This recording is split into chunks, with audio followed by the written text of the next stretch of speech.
So I'm up running some numbers for a deal that I'm looking at for this evening. Probably looking at picking it up tomorrow, or at least making an offer on it tomorrow. And I got to thinking, I'm getting a lot of questions about how I run numbers and how to compare real estate with other investments. So I made this quick little clip. I'll take you over here to my chalkboard so you can figure it out. Tell me what you think. So how do I compare a real estate investment to other investments? We know if we go in the bank and we get a certain interest rate on a CD, that's the interest rate.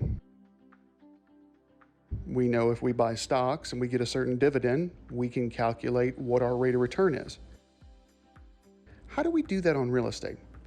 Well, in order to do that, you have to do a little math. It's not real difficult, but it is required. The first thing you need to figure out is the net operating income. The net operating income is figured by getting your gross annual rent. We'll say in our scenario, it's $1,000 a month.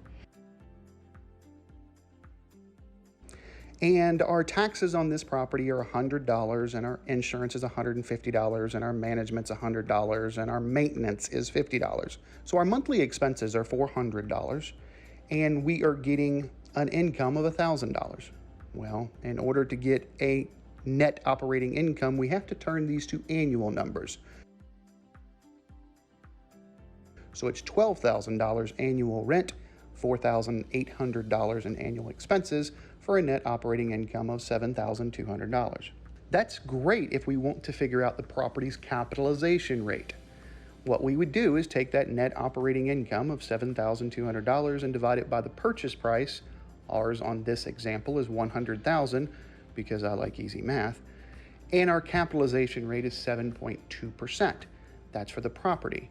But you may have noticed one big missing factor in this example, and that's the mortgage cost. You see, mortgage costs are not figured into the capitalization rate because they could change from borrower to borrower, depending on the bank doing the lending, depending on the person doing the borrowing. But let's say in this great example that we go and we have to put 20% down on this purchase price of $100,000, and we've got an interest rate of 5%. Remember, this is an investment property, so your rate's a little higher. Now we take our net operating income of $7,200, subtract out the $5,153 we have to pay the bank every year, and we have a cash flow of $2,047. Here is where the real power of real estate comes in.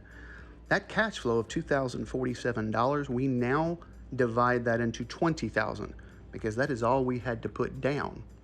That gives us a cash-on-cash return of 10.23%. You can go to the bank and get 1% in that CD, or in this example, get 10.23% cash-on-cash return.